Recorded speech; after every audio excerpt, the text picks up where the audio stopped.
اذ قال له ربه اسلم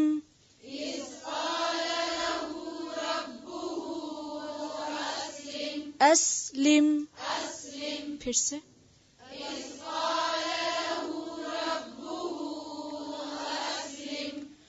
قال اسلمت لرب العالمین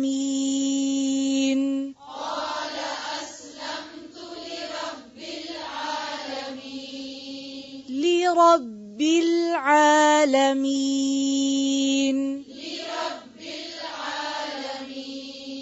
پھر سے قال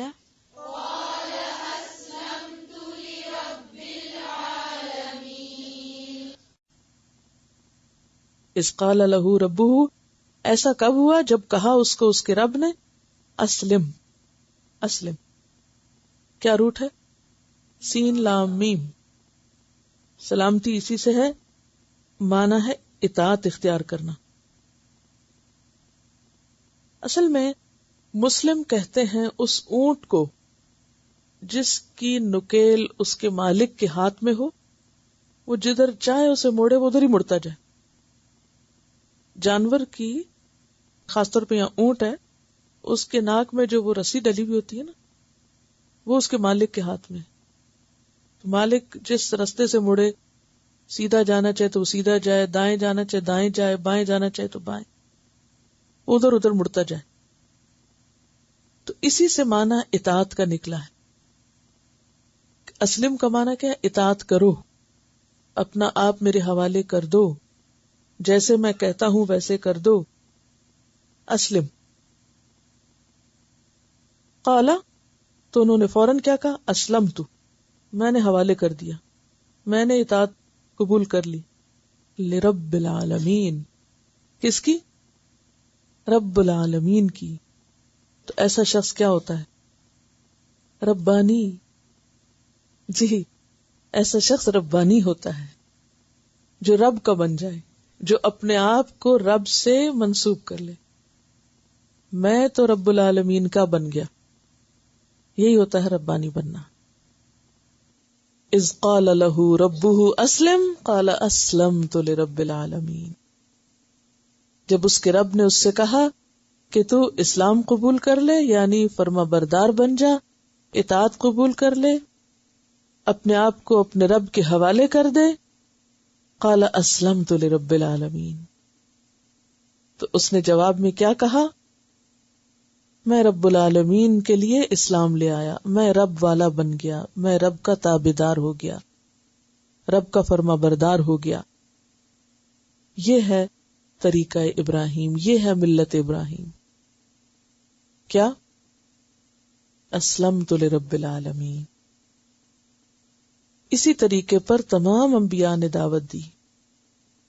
لیکن آپ صلی اللہ علیہ وسلم کے زمانے میں کچھ لوگ ایسے تھے جو دعویٰ تو یہی کرتے تھے. کیا دعویٰ کرتے تھے؟ کہ ہم ابراہیم کے طریقے پر ہیں، لیکن عملاً انہوں نے اپنا ہی طریقہ ایجاد کر رکھا تھا. ظاہری اور رسمی کچھ کام کرتے تھے اور دین کی پیوند کاری کر رکھی تھی، پیچ لگا رکھا تھا دین کا. مثلاً ابراہیم علیہ السلام کے طریقے میں کیا ہے کہ اللہ کے وفادار بن جاؤ، اور ان لوگوں کے طریقے میں کیا تھا؟ دنیا کی وفاداری. وہاں اللہ کی اطاعت تھی، یہاں نفس کی پیروی تھی. وہاں نجات کا انحصار عمل پر تھا، یہاں نجات کا انحصار ایک خاص گروہ میں سے ہونے پر تھا. وہ کہتے تھے نا، کونوا ھودا او نصارا تہتدوا، یہودی بن جاؤ یا عیسائی بن جاؤ تو ہدایت یافتہ ہو گئے. تو اللہ تعالیٰ کیا فرماتے ہیں؟ بل ملت ابراہیم حنیفہ، نجات ابراہیم کے طریقے میں ہے جو یکسو ہے. سورۃ المؤمن میں بھی آتا ہے وَأُمِرْتُ أَنْ أُسْلِمَ لِرَبِّ الْعَالَمِينَ. سورۃ الانعام میں آتا ہے وَأُمِرْنَا لِنُسْلِمَ لِرَبِّ الْعَالَمِينَ. ہر انسان سے یہی مطلوب ہے کہ وہ اپنے رب کا وفادار بن جائے. فقد استمسک بالعروۃ الوثقی، درست دین اسی کے ہاتھ میں آیا جو اسلام لے آیا. اب آپ دیکھیے ابراہیم علیہ السلام کی پوری شخصیت اس میں سامنے آتی ہے نا، کہ ان کے اندر کتنی عاجزی تھی، کتنی وفاداری تھی، کیسی اطاعت اور کیسی تسلیم تھی، کیسی تسلیم و رضا تھی. اذ قال له ربه اسلم، جب رب نے کہا جھک جا، مسلمان ہو جا، فرما بردار بن جا، بات مان لے. قال اسلمت لرب العالمین، کہا کیوں نہ مانو، رب العالمین کی بات نہ مانو، میں تو اسی کا فرما بردار ہو گیا، اسی کا وفادار ہو گیا.